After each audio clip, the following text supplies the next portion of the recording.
Praise the Lord. ஆண்டவருடைய நாமம் மகிமைப்படுவதாக. மீண்டும் ஒரு விசை உங்கள் யாவரும் இந்த மார்னிங் டிவோஷன் வழியாக பார்ப்பதில் மிகுந்த சந்தோஷம். கடந்த வீடியோவில் சாந்த குணமுள்ளவர்கள் பாக்கியவான்கள், அவர்கள் பூமியை சுதந்திரித்துக் கொள்வார்கள். இந்த உலகத்தின் காரியத்திற்காக போராடாமல் வாக்குவாதம் பண்ணாமல் எல்லாவற்றையும் விட்டு கொடுக்கிற நபர்களே சாந்த குணமுடைய நபர்கள் என்பதை குறித்து பார்ப்போம். அவர்கள் பூமியை சுதந்திரித்துக் கொள்வார்கள். தேவன் தங்களுக்கென்று வைத்த யாவையும் அவர்கள் சுதந்திரித்துக் கொள்வார்கள் என்பதை குறித்து பார்த்தோம். இந்த காலை நேரத்தில் அதை தொடர்ந்து இருக்கிற வசனம் மத்தேயு 5ஆம் அதிகாரம் 6ஆம் வசனம். நீதியின் மேல் பசிதாகம் உள்ளவர்கள் பாக்கியவான்கள், அவர்கள் திருப்தி அடைவார்கள். இந்த வசனத்தை நாம் தொடர்ந்து தியானிக்க ஆண்டவர் நமக்கு உதவி செய்வாராக. இந்த உலகத்தில் இருக்கிற மனிதர்கள் எல்லாருக்கும் இருக்கிற ஒரு குணாதிசயம் என்ன அப்படின்னா, கண்டிப்பாக பசி தாகம் இருக்கும். ஒவ்வொரு நாளும் நமக்கு இந்த உணர்வுகள் இருக்கும். பசி தாகமே இல்லை அப்படின்னா அந்த நபர் இடத்துல ஏதோ ஒரு பிரச்சனை இருக்கு அப்படின்னு அர்த்தம். ஆனால் இந்த உலகத்தில் இருக்கிற நபர்களுக்கு எதன் மீது பசி தாகம், அதாவது அன்றாட வாழ்க்கையில ஆகாரத்திற்கு தண்ணீருக்கு ஏற்படுகிற பசி தாகம் ஒரு பக்கம்.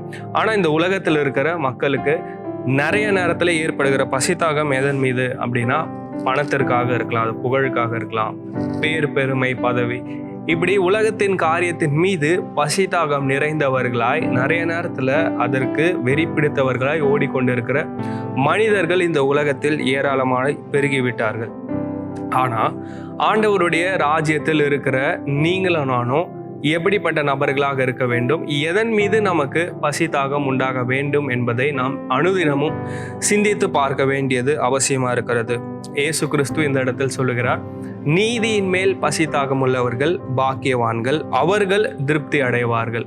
எனவே நம்முடைய பசி தாகம் எதன் மீது இருக்கிறது, நீதியின் மேல் இருக்கிறதா இல்லையா அப்படிங்கிறத ஒவ்வொரு நாளும் நாம் சிந்தித்து பார்க்க வேண்டும். இப்போ எது நீதி அப்படிங்கிற கேள்வி நம்ம கேட்போம் அப்படின்னா, ஆண்டவருடைய பார்வையில இதுதான் நீதி அப்படின்னு ஒரு சில காரியங்கள் இருக்குது.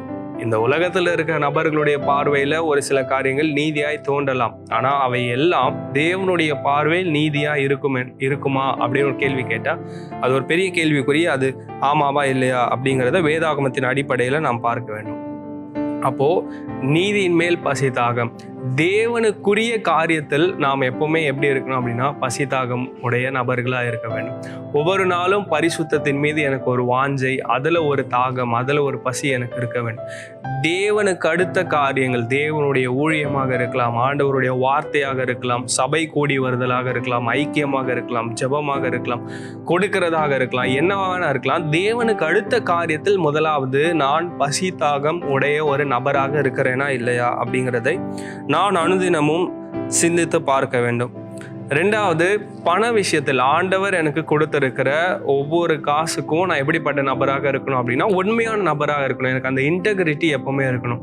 அப்போ ஆண்டவர் எனக்கு கொடுத்த பணத்தில் நான் என்ன விதமான செலவு செய்கிறேன், அதில் ஆண்டவருக்கு கொடுக்கறத நான் சரியா கொடுக்கறேன்னா, எனக்கு மற்றவர்களுக்கு குடும்பத்திற்கு என்று எல்லா விதத்திலும் நான் சரியா மணி ஹேண்டில் பண்றேனா, ஃபினான்ஸை ஹேண்டில் பண்றேனா, அது ரொம்ப முக்கியம்.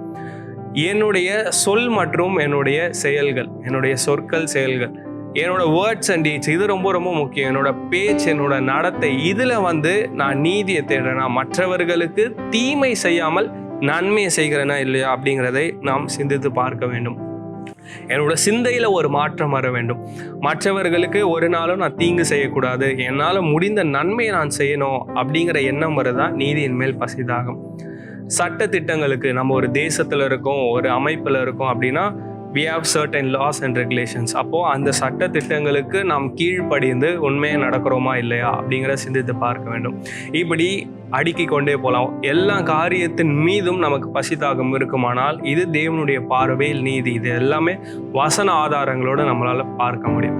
அப்போ இதன் அடிப்படையில், வேதாகமத்தின் அடிப்படையில் இதன் மீதெல்லாம் எனக்கு பசிதாகம் இருக்குதா, அல்லது இந்த உலகத்தின் மக்களை போலவே நான் வெறும் இந்த உலகத்தின் காரியத்தின் மீது பசிதாகம் இருக்கிற ஒரு நபராக இருக்கிறேனா அப்படிங்கிறத சிந்தித்து பார்க்கணும்.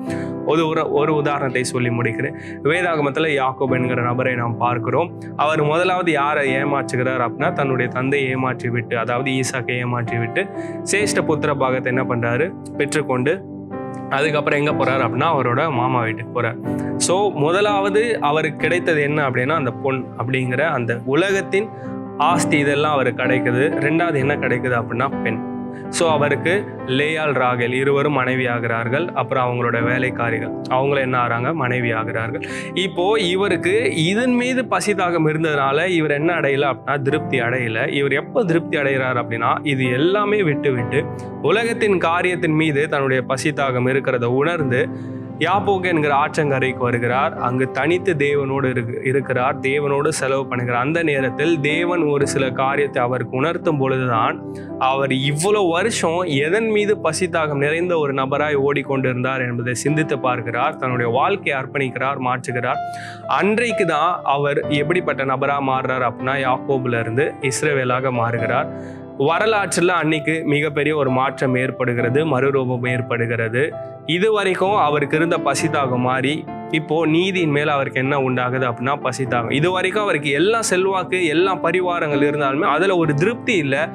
ஆண்டவருடைய சமூகத்தில் தனித்து நேரம் செலவு செய்து தன்னுடைய வாழ்க்கை அர்ப்பணிக்கும் பொழுது தேவன் எதையெல்லாம் மாற்ற நினைத்தாரோ அந்த மாற்றத்திற்கு தன்னை உட்படுத்தின பொழுது அவர் திருப்தி அடைகிறார். எனவே நீதியின் மேல் பசிதாகம் உள்ளவர்கள் பாக்கியவான்கள், அவர்கள் திருப்தி அடைவார்கள்.